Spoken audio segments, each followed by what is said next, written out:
In today's episode, I am talking to the wonderful Nicky Elliott all about gender equality, internalised misogyny, and the realities of being a woman in business. We dive into the emotional challenges women face, the importance of setting boundaries, and how societal expectations shape our experiences. We also explore the role of men in feminism, challenging traditional gender roles in parenting, and the power of authenticity in both life and business. It's a conversation full of honesty, practical advice, and inspiration for anyone looking to embrace self-acceptance and empowerment. So let me tell you a little bit more about who Nicky is and what she does. Nicky Elliott is a serial founder, podcaster, and mum of two. On her podcast, Women's Business, she speaks to a host of female founders to hear their career stories from early memories of work right up to present day, with all their learnings along the way. It was through these conversations and her listenership that Nicky launched a Wilder Collective, an online community for female founders and freelancers who are building businesses alongside their real lives to create a safe space to support and learn from each other on the journey. But before we dive into the episode, I just want to say thank you so much for taking the time to tune in to Show Up and Be Heard, the podcast that exists to help women like you simplify your business and your life so that you can stop feeling so overwhelmed. I'm your host, Becky McAvoy, owner and founder of Be Heard Socials, and I'm an award-winning social media marketer and international speaker who specialises in content strategy and organic growth on social media. Through this podcast, as well as my own social media, email community, and my award-winning membership, the Boss Your Socials Club, my mission is to cut through the noise to make social media marketing accessible and easy to understand for businesses that can't afford to outsource or who don't have the teams required to implement most of the advice that is being given to them.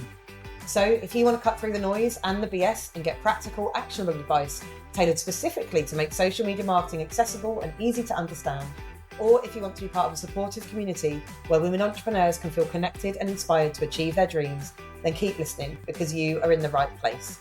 To get more tips like the ones you hear in this podcast, make sure you join my email community through the link in the show notes. Right then, let's get started with this week's episode.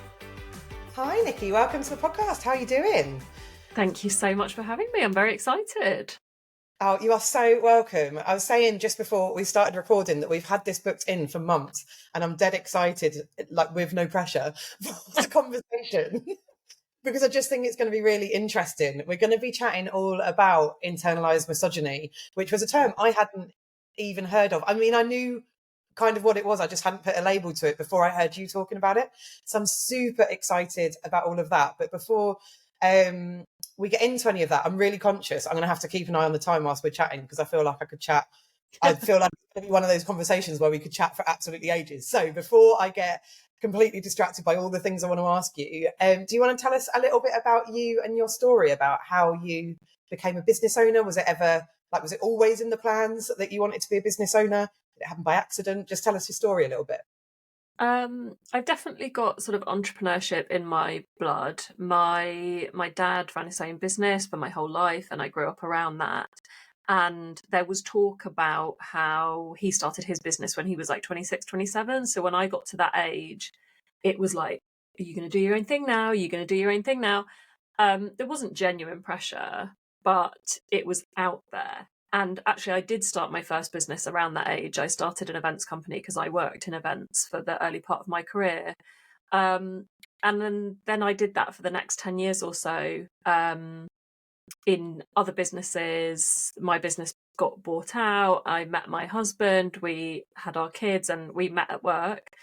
And it's while I was at that job on my second maternity leave that I then set up the sort of beginnings of what has become the Wilder Collective as it is today, because on that mat leave I set up a unisex kids clothing brand because I have a girl and a boy and I found it frustrating that I couldn't pass clothes between them.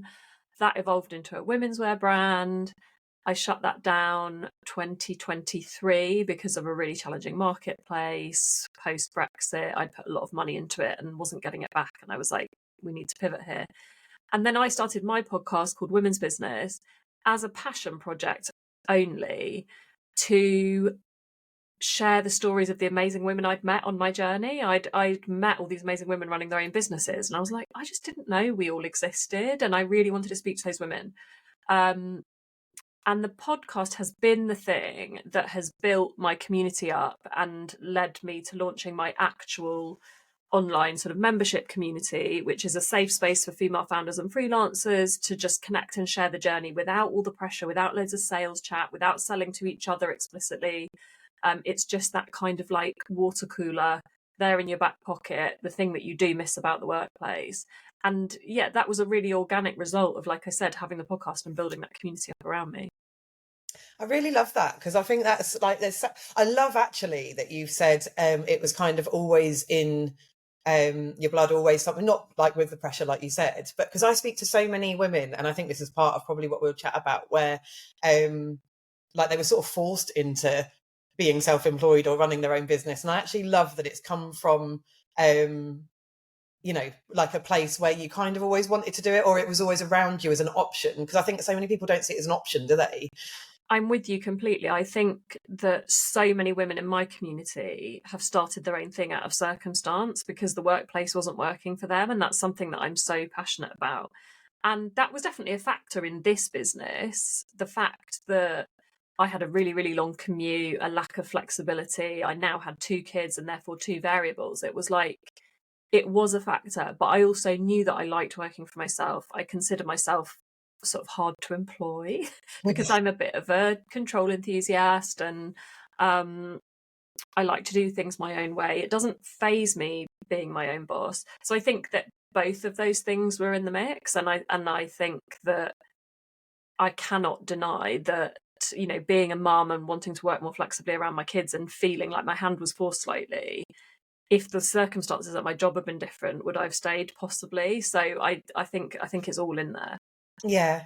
And I think a lot of it for me is just about like, or what I'm hoping that I'm doing sort of for my kids is showing them that the opportunities are there, not that they have to follow any particular path. Totally. But I remember when I left my job and I was just at this place of like, oh my God, what am I meant to do? Like, I didn't even know, like I never in my wildest dreams would have said my next step is to start my own business, No. even though actually both my mum and my dad were self-employed, but I never considered them having a business, which is ridiculous because they did. They were a hairdresser and a roofer, but I just saw them as being, I don't know really what I saw them as, but yeah. So it's sort of, well, and conversations like these, isn't it? And then seeing what you're doing to hopefully... Yeah, and I think that's the other side of the coin for women, is that on the one hand, our hand is forced, and so we sort of are like, oh, how can I commoditize my skills and do my own thing? But on the other hand, we're not taught how to run our own business. We're not taught how to do our own tax return. We don't have a clue how to run a budget. And that's something I'm really passionate about. I talk to schools about entrepreneurship as a viable career path for kids, because working for yourself, accumulating wealth not for someone else but for yourself, working smarter not harder, working flexibly, those things are possible and really, really valuable. And yet the sort of traditional education system is still very fixated on get on a career ladder and climb the ladder, and it's ladders and paths and lines, and life doesn't work like that. And I think there's a lot of education we need to do. So I think I know so many women, again, start their own business but don't understand the nuts and bolts of it, so they wing it for such a long time, and that's not their fault. That's just the education they've had. So yeah, there's work to be done. Yeah, no, definitely. But also the other thing I loved about what you were saying as well is like how varied your businesses have been. And you touched on it again just a bit then. Like, I don't think we're not taught how many skills we actually have and how many transferable skills we have. And, you know, like, although, you know, your businesses have been very different. So going from selling a product to doing sort of what you're doing now is service-based, but actually that was all, you know, the unisex clothes and all that it was driven from a passion, wasn't it? About sort of a change you wanted to make. And I don't think we're taught, I think we're taught that like we're good at some stuff and we're not good at other stuff. And we're not taught like how transferable that stuff is and how many skills we actually have. And that was definitely another thing I had when I left my job. And I remember saying, and I'd had a really successful career, like I was quite high level when I left, and I remember saying to my friend, like, oh, I don't know what I'll do next because I've got, like, what can I do? I haven't got any skills. And she was like, are you joking? Like, the amount of skills and transferable things you've got, and that's obviously shown throughout all your businesses. Yeah, I mean, I think that when I wound up the clothing brand, I'd lost a lot of money, and I did have moments of reflection where I was like, what the hell have I just been doing?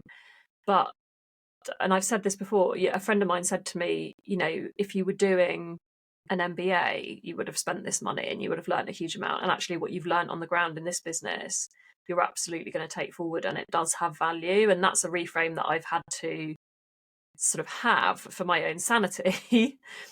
And yeah, you're always learning, you're always acquiring new skills.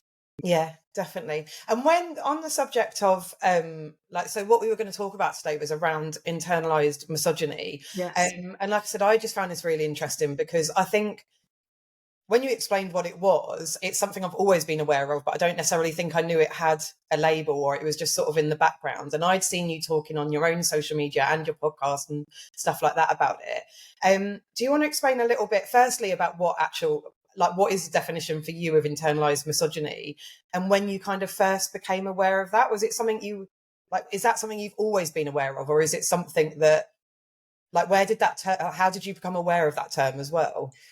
I think that my work over the last few years has taught me so much about modern life, and that was one of the things that came out of it, which when I started the podcast I didn't anticipate, was how much it would shine a light on the sort of minutiae of like being a woman and how complex that is in today's society. Internalized misogyny is, so people probably know the term misogyny, a sort of hatred towards women.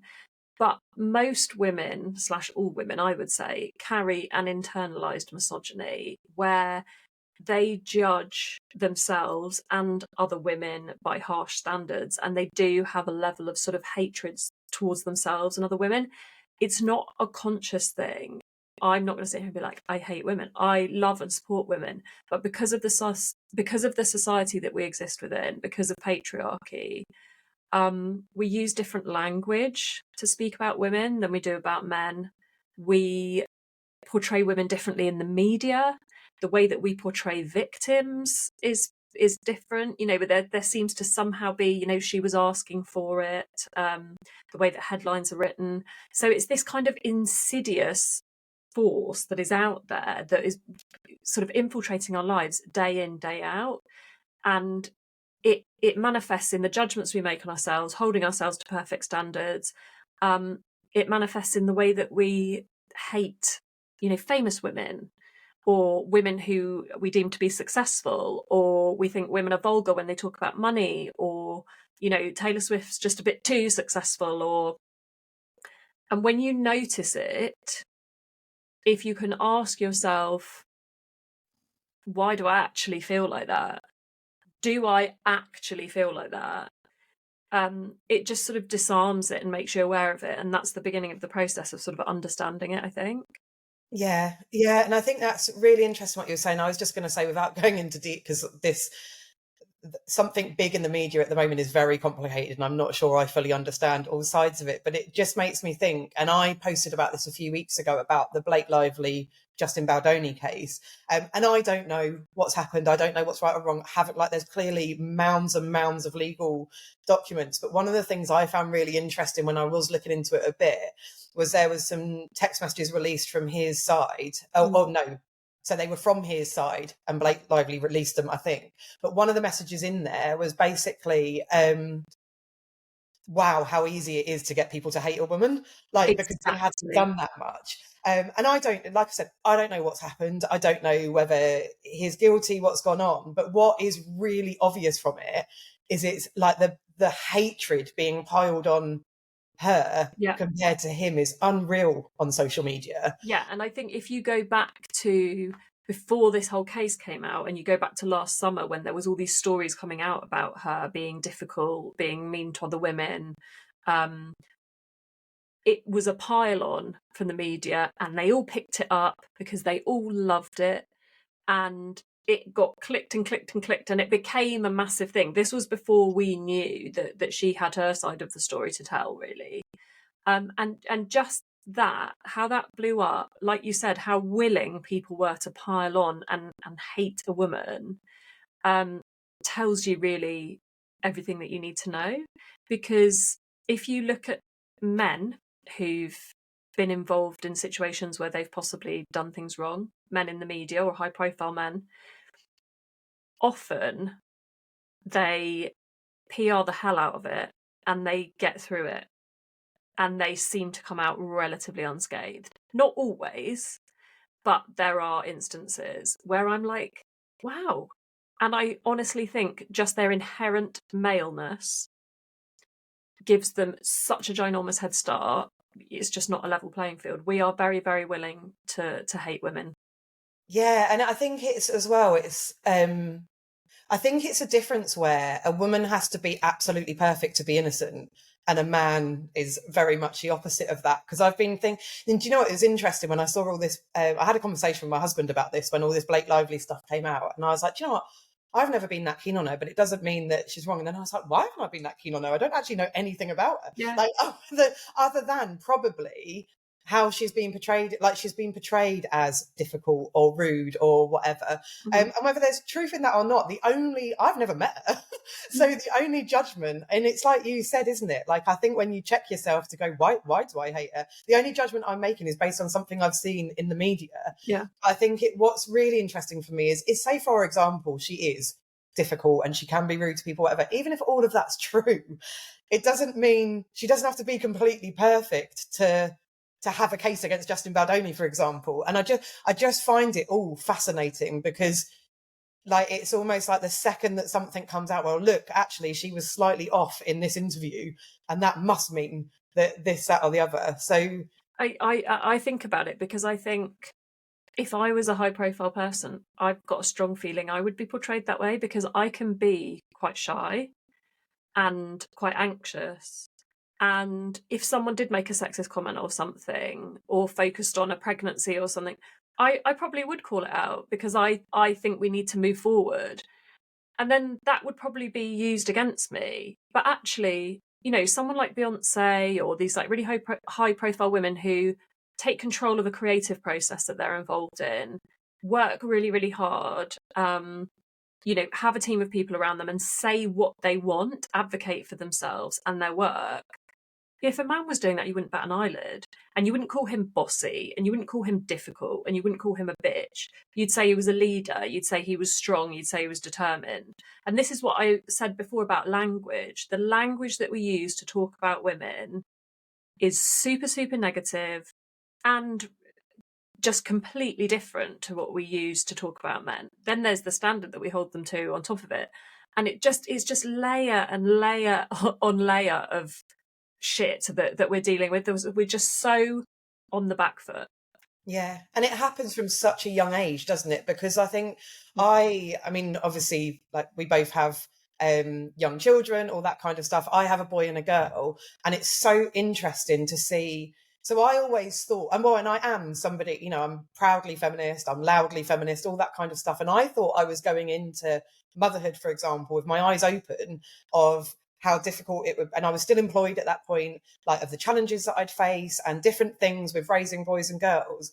But I have to check myself all the time, like, with stuff I'm saying to the children, because I've grown up hearing that stuff be said. Yeah. And it just happens so young. And I think, like, it's a real, although it is getting, people are talking about it more and these kind of conversations are happening.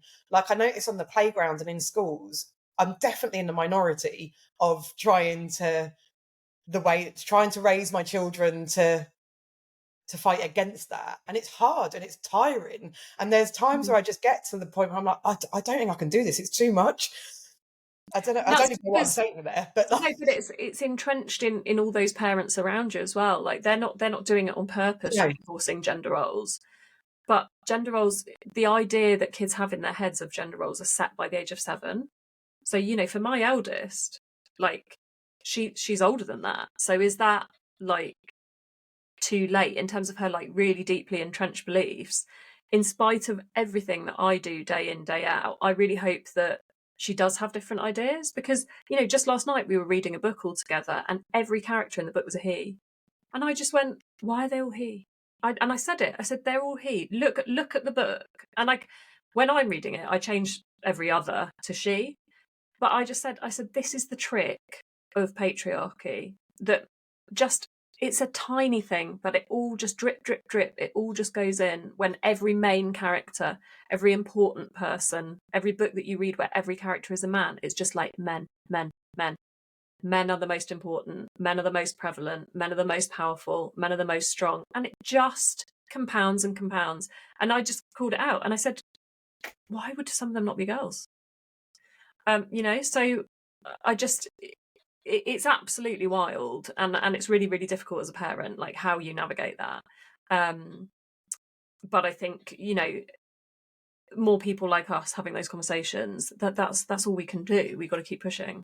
Yeah, and having that, because I'm totally with you on that. And you see all these things, don't you? It's the same as like mental health conversations and things like that. And it's like by the time a child, I think 7 again is the age. It's like certain things are embedded, and I just keep banning, like mine are 8 and nearly 11, and I just think, oh my god, like what I needed to do more. But actually, if we're having these conversations, or like I'm 41 in March, we're having these conversations now and constantly challenge ourselves. And I keep saying to my kids, because I'm trying to explain various different things, not just about this, but just about life in general. And I say to them quite regularly, I find this stuff hard as an adult.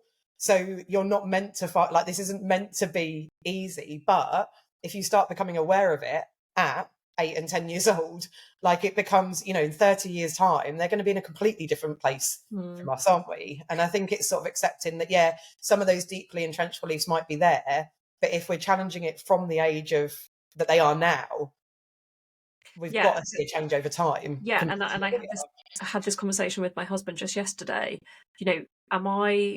I'm 41, and our friends, people make sexist jokes occasionally. Will they ever stop? I don't know. I can hope. But I will call them out because I don't want those jokes made around my kids. Not because I can't take a joke and I'm a spoilsport, but because if you're a funny person, try harder, make a better joke.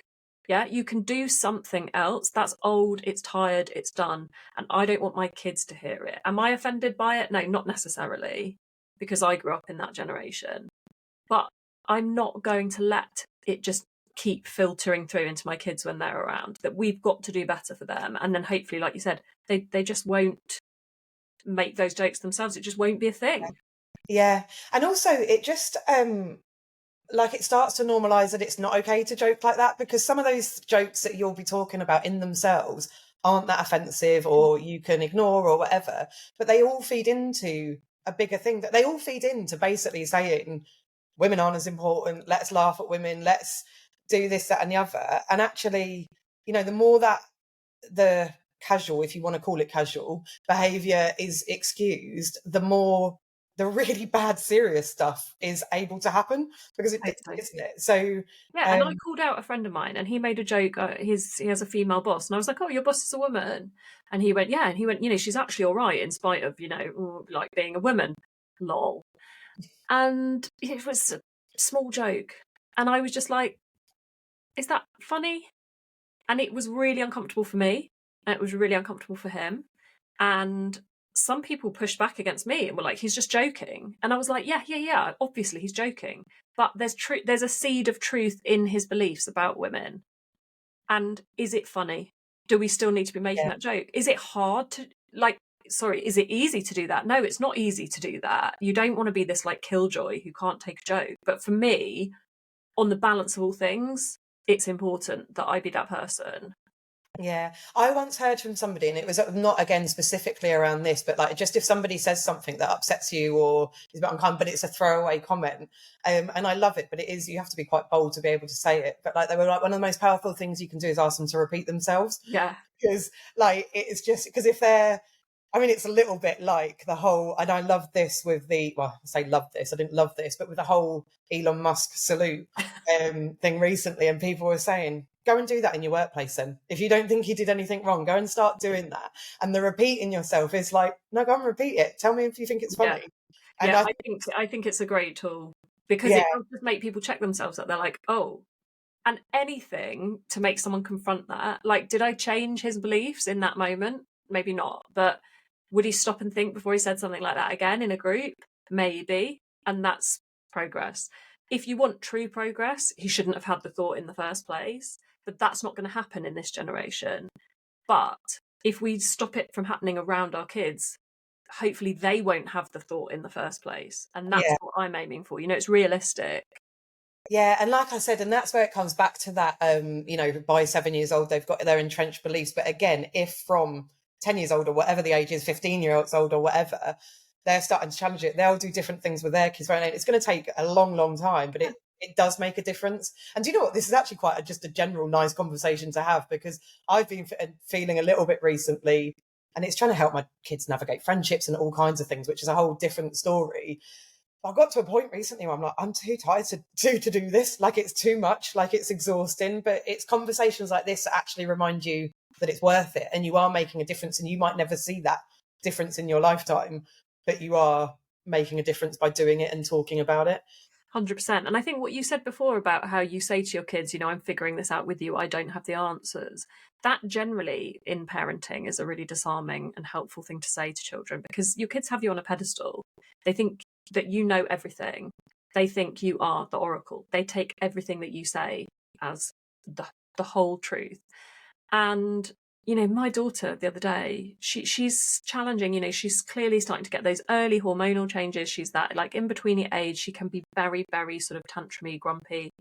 And I just said to her, look, I don't know how best to parent you when I'm reparenting myself, but I'm just trying to figure this out with you. I find your behavior really challenging, but I know you're going through stuff and I want to support you, but I don't have all the answers. If you just hold your hands up, that's like a whole new thing that people are just not doing, or they probably are doing now, but that our parents didn't do that. They didn't go, help me out here. And I just think that sort of, yeah, I'm a fallible human too, kid. Let's just figure this out together across the spectrum from gender roles to, behavior is just really useful. And I want to ask you a little bit in a minute about like how this shows up in business, because obviously we're talking a lot about parenting, but I am just interested, and this kind of goes over into business as well. Like, and I've seen you speak about this, but like men's role in these conversations and dad's roles in these things, like how have you found that and navigated that with your partner? And yeah, what do you sort of see their role in it as? So I think it can be really, really difficult depending on the roles that you've settled into if you have a male partner. My husband and I are totally on this journey together, and through my work we are learning so much together. Just yesterday I interviewed him for my podcast, where I only interview women, but for the birthday episode I've interviewed him because his sort of take and input and his experience of our journey together I think will be interesting to my audience, because he is a feminist, he is an ally, but he's also a white man at the top of the privilege pyramid and has walked through life as that person. So it's really, really challenging for him to reframe and him to reposition like some of his really deeply entrenched beliefs. And it can be difficult. I say to women about approaching conversations with curiosity, don't go on the attack because they will go on the defensive. When I've done talks about patriarchy, I've explained patriarchy is a system that we all exist within, but if you read up on it, it wasn't predestined. It didn't have to be this way because men are physically dominant. It turned out this way. But back in the day, there were matrilineal societies and matriarchal societies, and women like Boudica and these like all-powerful goddesses were held in the highest regard. Then something happened. Patriarchy came in. If you understand that patriarchy is not how it had to be, but how it turned out to be, you unlock a whole different realm and you have the opportunity to just look at the world differently and say, all right, it's not me versus you, it's both of us versus patriarchy, and we're in it together. And that there are potentially some men, I hate to say, who are so deep in patriarchy and unwilling to question their beliefs that they're not going to have that conversation, or they will always go on the defensive. I'm delighted to say that my husband is not one of those, and he is willing to learn. We have had heated conversations and arguments over time. He has gone on the defensive, and I've probably gone on the attack. And the more that we've learned about the system that we exist within, the better and easier those conversations have got, because we know we're on the same side. Yeah, and I think that's really interesting as well, because so much of like the narrative around patriarchy, feminism, whatever it is very much like patriarchy is about men and feminism is about women. And actually they're not, they're two systems that, you know, feminism is a fight for against toxic masculinity or that kind of thing. It's not, I mean, obviously it's about women as what, like predominantly probably, but actually it's not about genders, is it? And the patriarchy isn't men. There's, in terms of internalized misogyny, there's as many women entrenched in patriarchy as there is men. And so I love that of like, it's not me against you or even women against men. No, not at all. Us against the patriarchy. And I think that's where we have to reframe the sort of bra burning feminist narrative. Feminists are not anti-men. They're pro-equality between genders. That's all. Yeah, so we do stand with our sisters because we're this minority group in this instance. But really, we just want equality. We don't want to be better, bigger, more powerful. We don't need that. But it's just like reframing and understanding that, and there's power in knowing it. Yeah, and also just around like some of the conversations that, you know, when I hear people talk about lots of the very valid and very serious issues that men face, especially around men's mental health. Yeah. But it always really frustrates me, and I don't know if I ever articulate it very well. It's like, you know what solves that, don't you? Feminism. Oh my God, 100%. Like that's what feminism is fighting for. And so when people say, well, we need whatever they want to name like a male movement, it's like, that's what feminism is. That's patriarchy that's impacting men's mental health. Absolutely. Patriarchy makes men think that they can't cry, and it traps. That's the thing about patriarchy. It's not a negative for women and it's just neutral for men. We're all trapped in it. All of us are trapped in it. Last night I was watching Love Island and all of these guys were crying. They were just bawling. And I literally texted my friend and I said, inject men crying into my veins. Yeah. Like men crying, men being vulnerable, men being willing to feel the full gamut of emotions, because they do. Yeah. You know, there's that campaign that's like Boys Cry Too or whatever it is, and it's okay for boys to cry. Yeah, you know, I'm the same as you. I'm raising a daughter and a son. I don't want to raise a son who isn't in touch with his emotions, who puts himself at risk in the future because he's not willing to talk about how he actually feels. So it's, for me, it's not just about the girls, it's about everyone. And patriarchy, it's just so out of date for the way that most people want to live now. I think if more men understood that, they'd be willing to deconstruct it. Because, you know, I've talked recently about this, that matriarchy isn't the opposite of patriarchy. Patriarchy is a hierarchical system with a man at the top. And matriarchy is a flat structure. It's built on collaboration and community and feedback, and that kind of, those soft skills that we're talking about that are so important to men and women. The best leaders, whether they're men or women, have soft skills, and those are considered a sort of feminine trait. So the more we lean into that, the better. Yeah, definitely. It's just, and I love the fact that some of your work involves going out into schools as well, because it's just so entrenched in everything. I remember so my son's in year 6 now, but when he was in year 3, and bearing in mind he was in year 3, he just spent the best part of 2 years at home because of lockdowns and whatever else. I remember the first parents' evening that we had with his teacher, and my kids are generally good kids. So you go to a parents' evening and you get nice feedback about them because, you know, they're nice kids and whatever. And so I wasn't really expecting anything else. And I sat down, and his teacher at the time, just basically, the shortened version of this, turned around and told me that he needs to toughen up, otherwise he's going to get bullied when he gets into year 5. He's too sensitive. He loves, all he talks about is how much he loves his little sister. And I need to encourage him to want to spend more time away from his family so that he can become more independent. And I mean, bear in mind, like I said, at this point, year 3, what are they, like 7 and 8? Yeah, 7 and 8, because that's my daughter's age now. So he was 7 at the time because it was the first half term. Had just spent 2 years, the best part of 2 years in lockdown. And I remember I actually let her. She said it all, and I was like, oh right, you know, we're just dumbfounded. Yeah. And I didn't say anything, and I left and burst into tears on my husband, and he was like, it's fine. I was like, I don't know whether I'm crying because I didn't say anything back. And I said, and I should have said, they are his best qualities. Like the fact that I'm raising him as a loving, child who wants to spend time with his little sister, you know, all these things. Yeah. And I said, basically, she's just ripped him to shreds. She wouldn't have said that about my daughter. I said, she's just ripped him to shreds for what I think are his best qualities. And I went and spoke to school about it a little bit afterwards, and it was just a whole thing. But that sticks with me now, because I was like, firstly, like, he's 7, like, and we've just been through a global pandemic. You don't know what's going to happen in a couple of years' time. But also, and I say this quite a lot, like, the world would be a better place if more men were like him and loved their families and, you know, were sensitive and cried and all that kind of thing. But I keep reflecting back on that, like, even as you were talking, and thinking, that was his teacher saying that. Like, that's and I was so angry at myself. But I mean, it was one of those where no reaction would have been good, because I'd have either burst into tears on her or said something I very much regretted out of anger in the moment. But it's wild. It is absolutely wild. And, you know, that person's stuck in the trap. Yeah. They're in the system, and it's toxic. Yeah.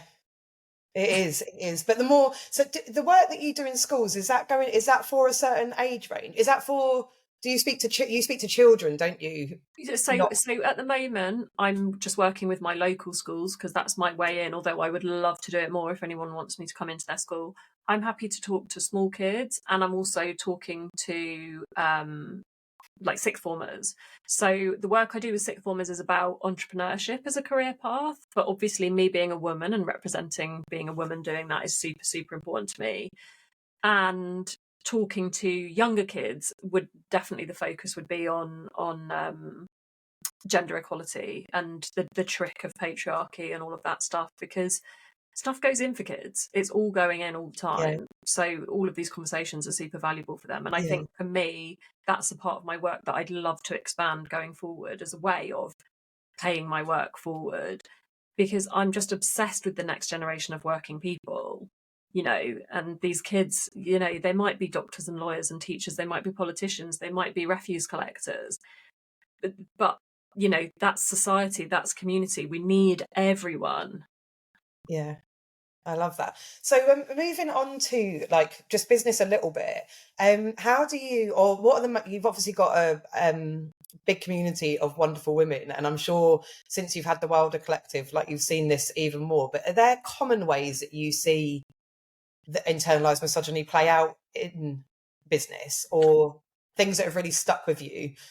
I think one of the biggest and most obvious ways is the way women talk about money, the shame women feel about money, about earning money, about talking about earning money, talking about wanting to earn money.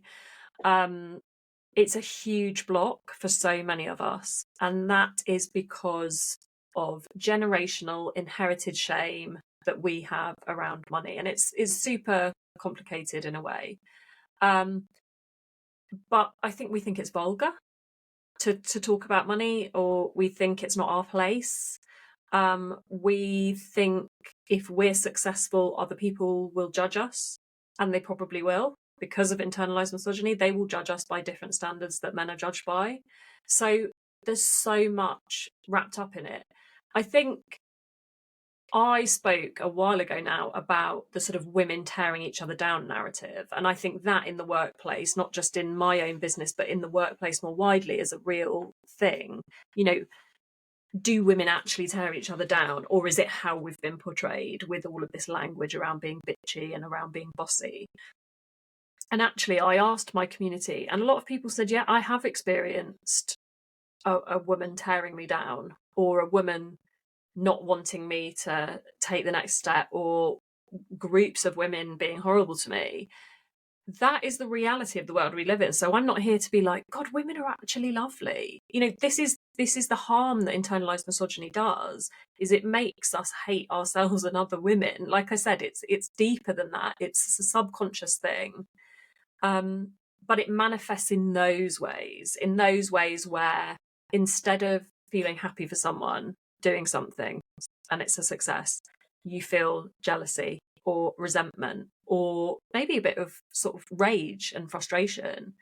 You know, some of those things are normal human emotions, but I think it's you that said recently, in order for me to win, no one else needs to lose. And that is so powerful. And I say it all the time because someone asked me recently, oh, Rochelle Humes is starting a podcast about women leaders. Like, are you really annoyed about that? And I was like, she's Rochelle Humes. She's got a massive platform. If I spent my energy being frustrated by that, A, it would be a waste of time. And B, ultimately, the more women in the podcast charts, the more female founder stories being told, the better. My podcast will never compete with hers in terms of like numbers.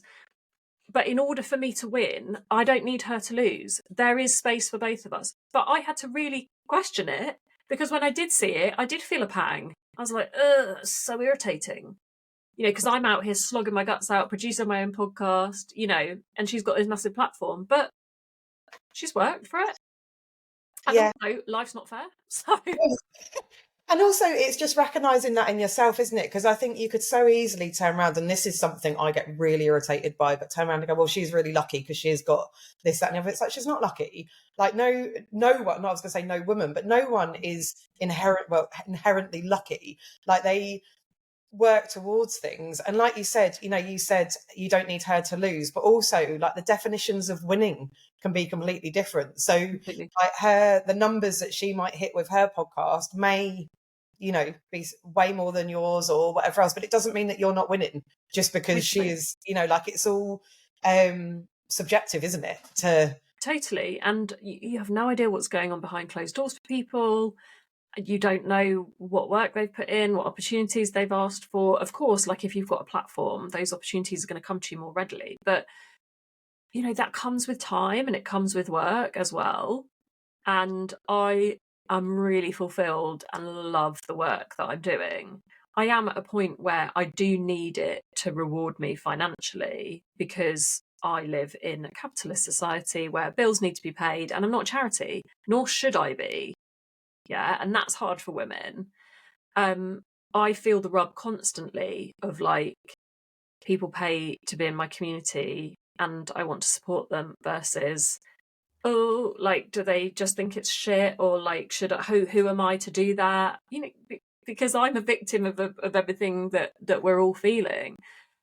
So you have to challenge your own beliefs a lot on this journey, on the journey to understanding internalized misogyny, and there are many layers to it. It's pervasive in society. Yeah. And I talk about this a lot in relation to like social media, like how it can impact your mental health and whatever, and the things that you see on there, not specifically from like other women, but just in general, but just generally like and it is questioning yourself, isn't it? It's like, and I've had it recently. I was moaning to somebody about it yesterday and this is as a person who does social media marketing, I was like, I don't even want to be on it anymore because it's full of so much bullshit and I can't blah, blah, blah, blah. I sat there last night and I was like, this is all about me. Like, none of that is about what I'm seeing or what people are putting out there. And that is the first step, isn't it? Because like you said, like there's so many human emotions wrapped up in it that are okay to feel. And actually, this is a conversation I've been having with my kids recently around jealousy. And one of them was jealous about something. And I basically had a chat with them. So it was like, it's totally okay to feel jealous and wish that was you or feel whatever.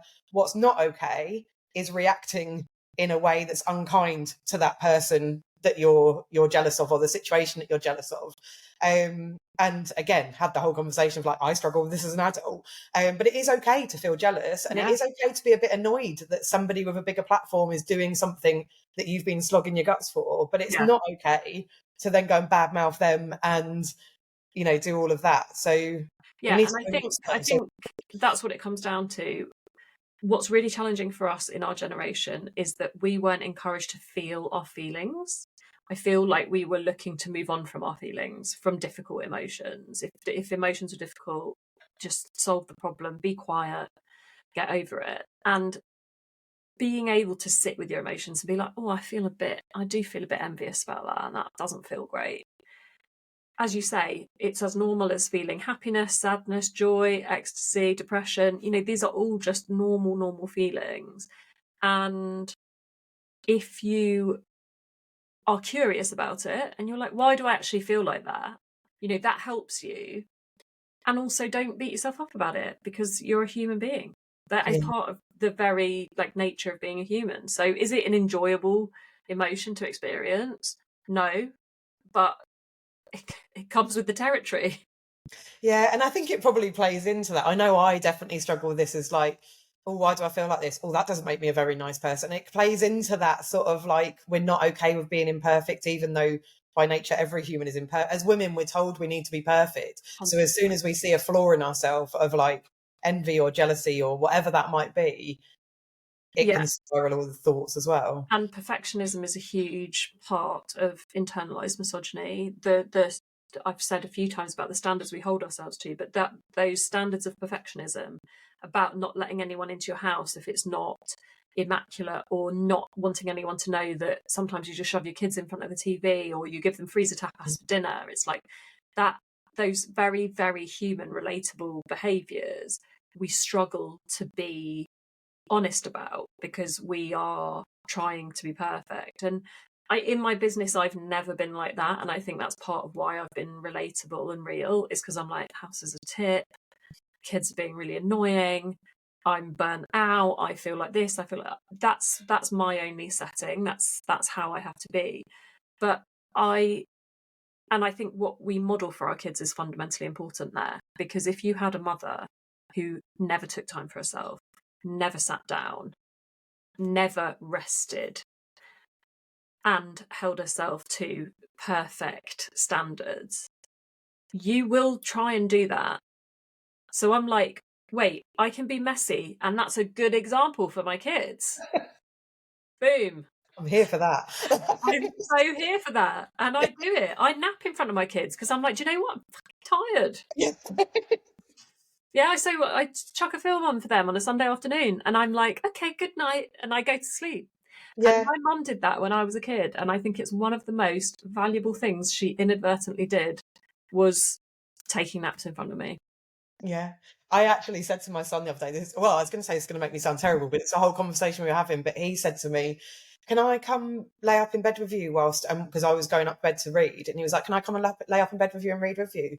And obviously I wasn't like outright no, but I was like, no, I want to be by myself. Like, I actually need one of the reasons I'm going to lay up in bed and read for a bit is because I just need like even 10 minutes by myself. And obviously if he ever needed anything, I'd be there for him. He could come up and lay with me if he was upset. I was like, actually, I just need, and he was like, oh, okay. And I did feel bad about it, because we're taught, aren't we, to be selfless, well, to everybody, but especially to our kids. Yeah. I was like, no, actually, that's not going to help me going upstairs and reading and having a small child next to me at the same time. But you just set a really respectful boundary, and it is okay to do that. I know it's hard to do that, but it is okay to do that. You know, whenever I go away with my girlfriends, my kids are like, Mommy, don't go. We don't want you to go. We don't. And I'm like, I'm going. Yeah.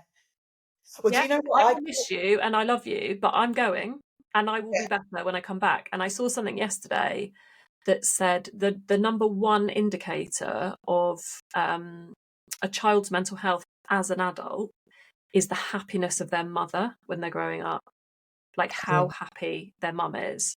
Which is amazing. So it's like, listen, if you are a perfectionist and you're like, no, I put them first, putting you first is putting them first. Yeah. So just fucking cut yourself some slack. Am I allowed to swear? Yeah, go for it. And just stop martyring yourself to the cause. That's one thing that I wish I could just knock some people's heads together about, because I've got friends who've had therapy. They're like, I know I'm a martyr. My mum was a martyr. She martyred herself to this cause, and now I see myself doing it, and I want to break that cycle. Please. That is a path of madness.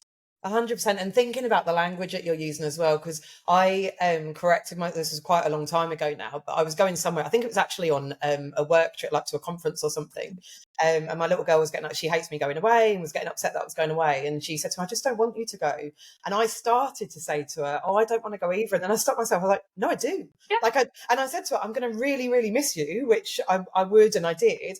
But I was like, I want to go, I'm really excited, like this is going to do some nice things for my business. And again, it's showing them, isn't it, like teaching them to put themselves first. Yeah, exactly. I say to my kids, I'm like, well, I am going to go, and then I'll be back. Yeah, and I'll be a happier person. And they just want to know that you're coming back. Yeah. Yeah. I'm always like, don't worry, I'm going to go and I'm going to come back. Yeah. And it's that. I am really conscious of time, but I did just want to ask you about, and this could be a whole podcast episode in itself, so I realise it's not a quick thing, but just I'm really interested in your thoughts on how women can, well, I mean, it could be men as well, but women supporting women is kind of this thing that seems to have been bandied around. It's almost become a buzzword. And I think there's a lot of people who preach it who don't do it. Yeah. And I wondered whether, well, A, if you had any thoughts on that, but also like from your own experience, like things that women can genuinely do to lift each other up and support each other. I think anything like that starts with you. If you have a tendency towards misogyny and internalized misogyny, as I said right at the beginning, notice it. Try and notice it and question it. Because if there is an opportunity to be genuinely supportive of a woman, you've got to be wholly supportive, not kind of piecemeal. And I've seen so many examples recently, gorgeous examples of women supporting women, with people coming forward to sponsor my event, with people coming forward to sponsor tickets for women who can't afford them in their business right now. No questions asked, asking nothing in return. They're not asking for a mention, for exposure. It's just, I've been there. They're saying, I've been there and I want to pay it forward. And that shows you how magic women can be when they are truly supportive of each other. And it's something so special about our community that we should celebrate. And so I think the best way to support women is sort of leave that internalized misogyny at the door if you can, or if you can't leave it at the door, question yourself. If you want to do something that's supportive, check in with yourself about it. What can I do? How am I going to feel if this amplifies the message beyond the level that I was happy with? Or how am I going to feel if, that makes them more popular than me? Or, it's like you've got to question yourself in order to sort of learn and grow. And I think that women are totally capable of supporting other women without an agenda. But I think there can be a lot of other stuff bubbling underneath the surface. So I think it's like bullies and anything. It's always about you. And so you've got to sort of start with you. And if you do think, oh, I'm not going to like what happens, or I question X, Y, and Z, just ask yourself why. Yeah. I love that. And honestly, I said it at the beginning, and I think it's true. I could literally sit and talk about this stuff all day because I just Could I? But I am very conscious of the time. I just want to wrap up with a couple of questions that I ask people just at the end of every episode. So first one, if you could go back and give yourself advice in the early days of your business, is there anything standout that you'd say to yourself? Just keep going. I think, I did a post on LinkedIn about this today, that someone might look at my business now and think, oh, she's really successful, whatever their definition of success is. But it's taken me 4 years to launch a scalable business model. I still pay myself a tiny amount every month. Yeah. I work 20 hours a week around my kids. And I ask for opportunities just as much as the next person. So I think I would say keep going, because there were times when I did pivot and I did make changes and I felt really stuck and really down. And it's just, we see a lot of founder stories, especially of men, of like, this is the business that blew up. This is the business that turned into Moonpig, or this is the business that turned over millions or IPO'd overnight. And often, in fact, I'd say almost in every single case, there was a lot of businesses or iterations or tests or moments that came before that. And you only have to look at people like Sarah Blakely, who founded Spanx. She failed her law exams something like 4 times. Like, she failed. Spanx was the thing, so that's what we know about. But everyone's failed. So I think, yeah, it would be keep going.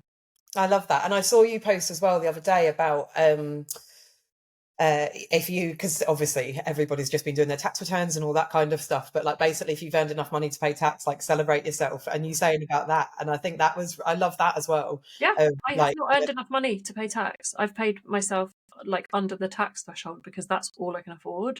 So next year, I'm really hoping to have a tax bill. yeah, and I love that, because that kind of honesty is what more people need to see, isn't it? Because like, you know, that's going to be common for a lot of people, and I just love people being honest about that stuff, because I think we're made to feel like we need to say, oh God, I've got this giant tax bill to pay. Like, I'd love to have a giant tax bill to pay. Yeah, I'm willing. I'm ready and willing to pay it. I understand the benefit of taxes. So, you know, Yeah. like, yeah, they're annoying, obviously. But yeah, take it off me.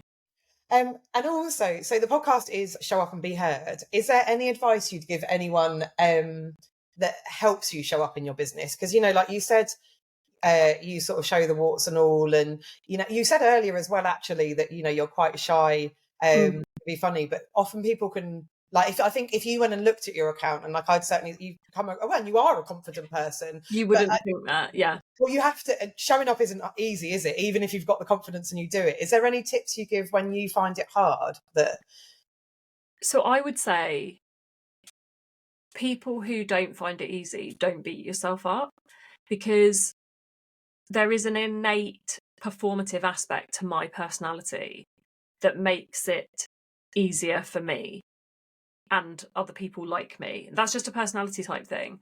And I've had people say to me, God, how do you do it? You know, you show up, and I'm like, because it doesn't bother me.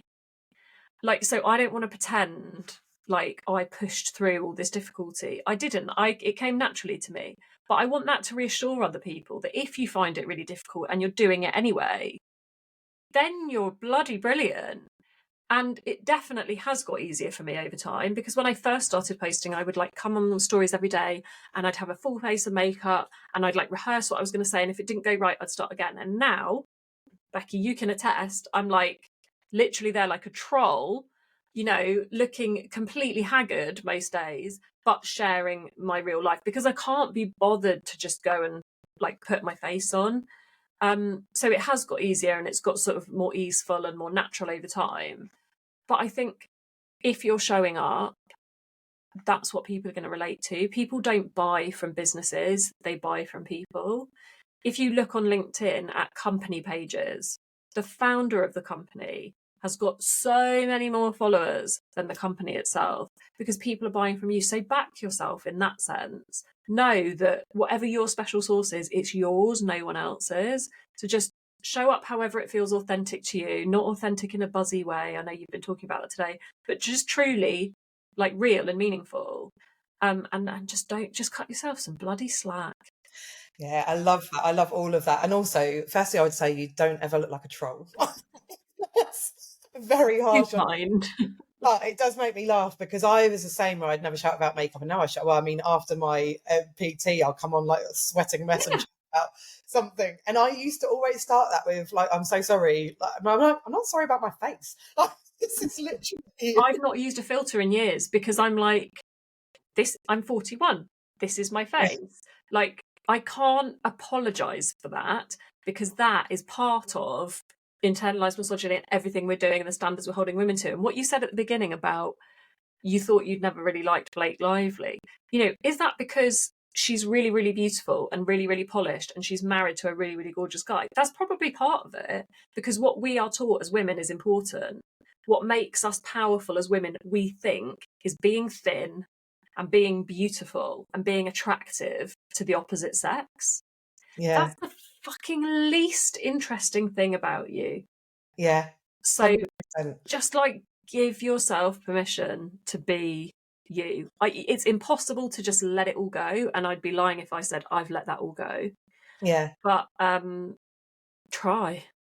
Well, and actually, you said about filter, like, so I haven't used filters in years, and actually, some of that is about like trying to normalize showing up as yourself and all that kind of stuff. But actually, a lot of it for me was getting comfortable myself, because I'm like, if I can't even accept my face, then how can I go out and say to other people? And also, just this is really I was going to use the word pathetic. I'm not sure it's pathetic, but you know, the Blake Lively thing. I actually think the reason I don't like her or didn't like her is because I bloody love Gossip Girl and didn't like Serena, who she plays in it as a character.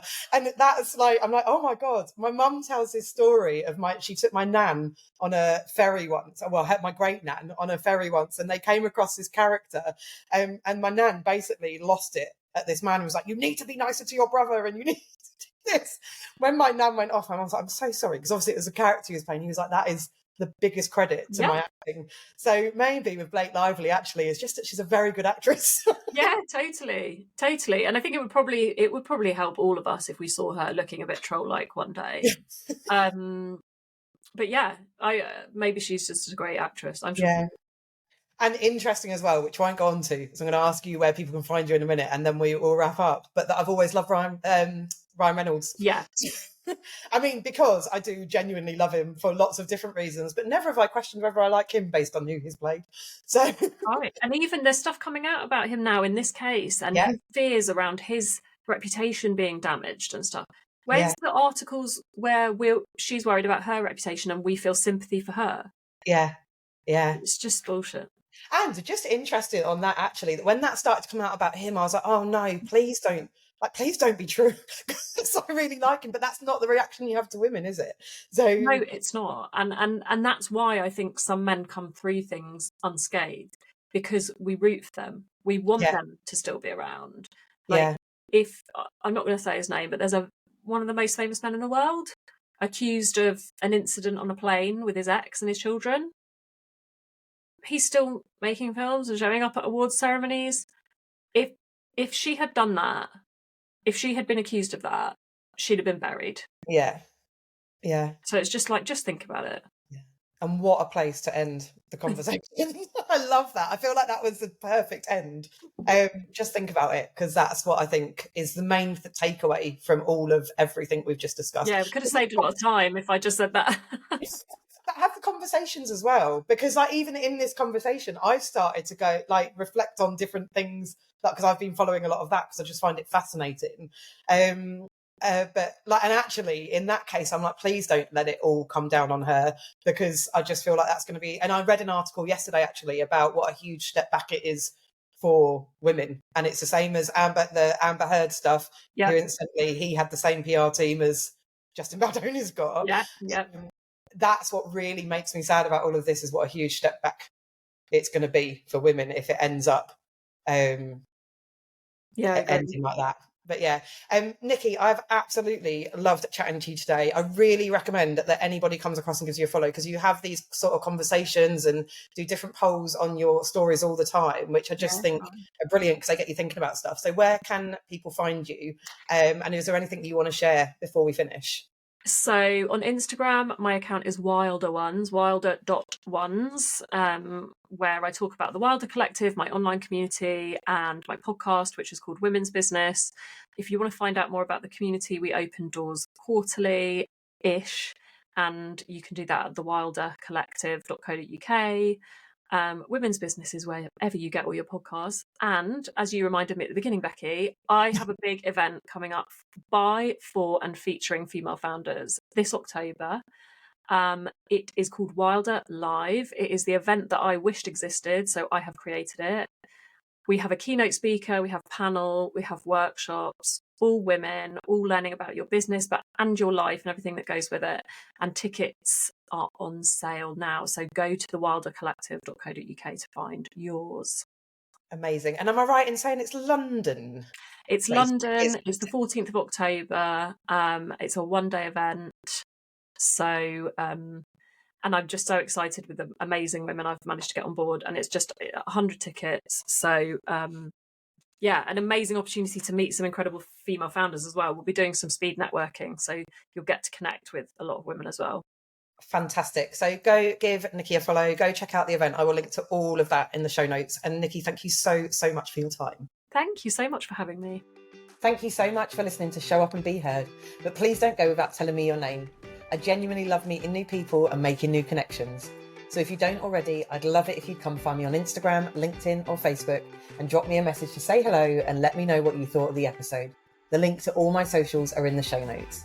And of course, if you enjoyed this episode or found it useful, then I'd really appreciate it if you could take just a few minutes to give it a review on whatever platform you are listening on, because every one I get really does make me do a little squill and a big happy dance. Finally, more than anything else, please always remember, realising that you're not actually meant to do this stuff alone is the first step to making it easier. So I'll see you next time.